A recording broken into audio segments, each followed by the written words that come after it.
Imaginez que chaque produit importé que vous achetez porte un secret économique, une taxe qui non seulement affecte son prix, mais qui est aussi l'outil que certains gouvernements utilisent pour protéger et stimuler leurs industries locales.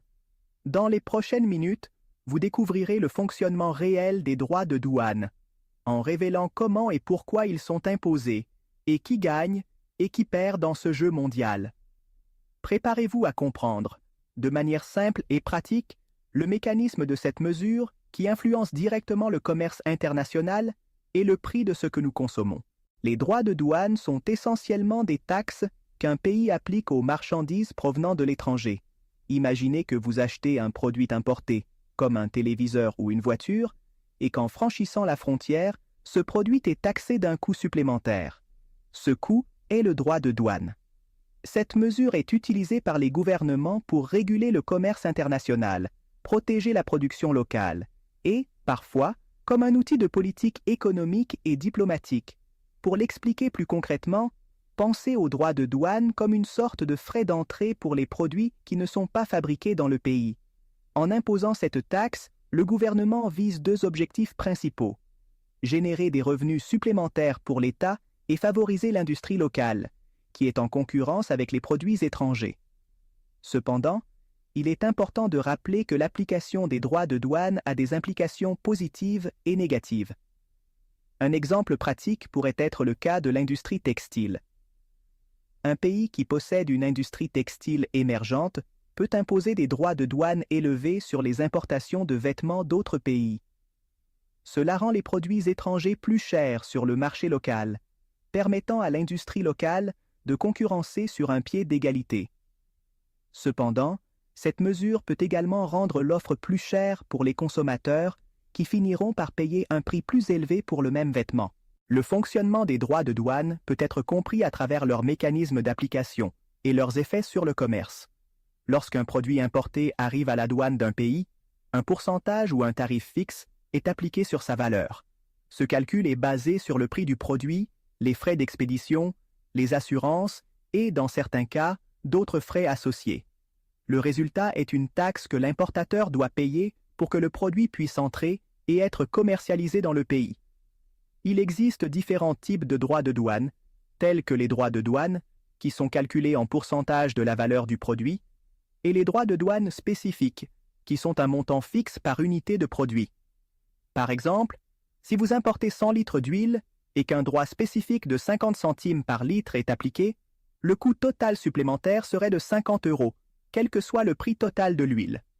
D'autre part, un droit de douane de 10% impliquerait que si la valeur de l'huile est de 500 €, la taxe à payer serait également de 50 €. De plus, les droits de douane peuvent varier en fonction des accords commerciaux entre les pays.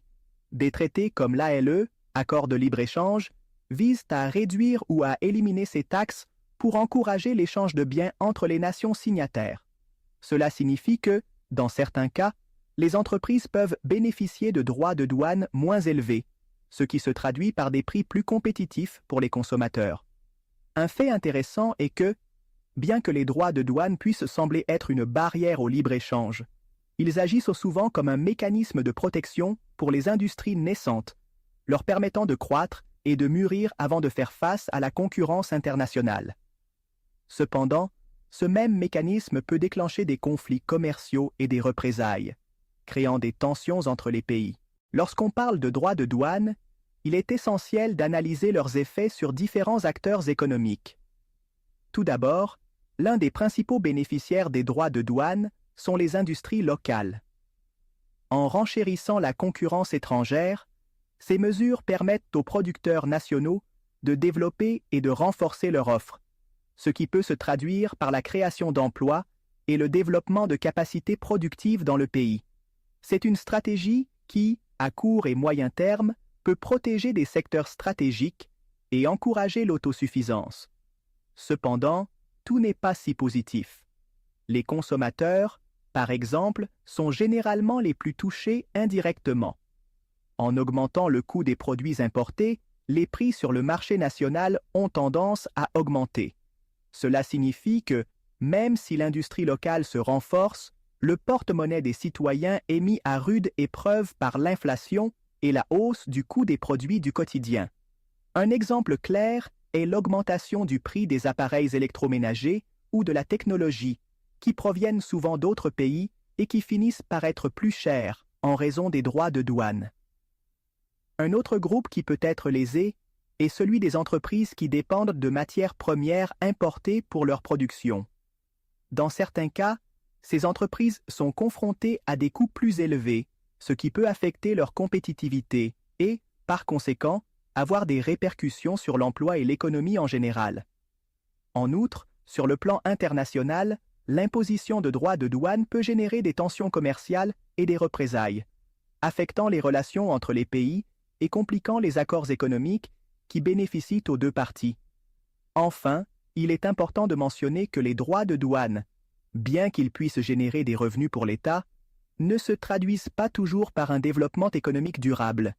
S'ils peuvent protéger les secteurs vulnérables à court terme, ils peuvent encourager l'inefficacité et limiter la concurrence à long terme, ce qui nuit à l'innovation et à la croissance économique. C'est pourquoi de nombreux experts préconisent de trouver un équilibre, en utilisant d'autres outils de politique commerciale qui non seulement protègent l'industrie locale, mais garantissent également des prix compétitifs pour les consommateurs. Après avoir analysé qui gagne et qui perd avec les droits de douane, concluons ce parcours par un résumé de ce que nous avons appris et une invitation à continuer d'explorer ce sujet fascinant.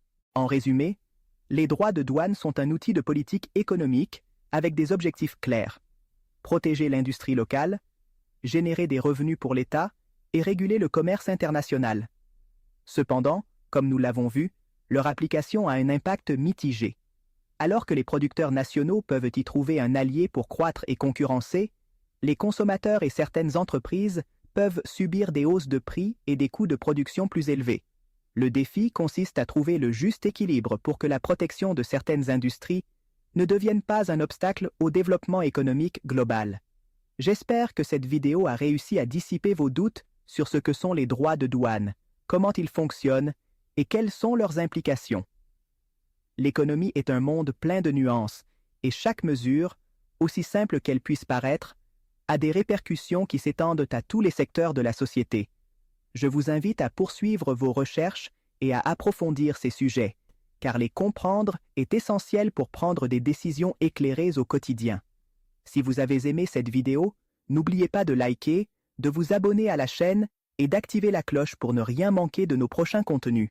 Et bien sûr, laissez-moi vos commentaires et vos questions ci-dessous. J'aimerais connaître votre opinion et clarifier tout doute que vous pourriez avoir. À la prochaine, et continuez d'apprendre pour vous développer financièrement. Sur ce message, nous terminons notre parcours d'aujourd'hui en vous remerciant de votre temps et en vous souhaitant un excellent chemin vers la connaissance financière.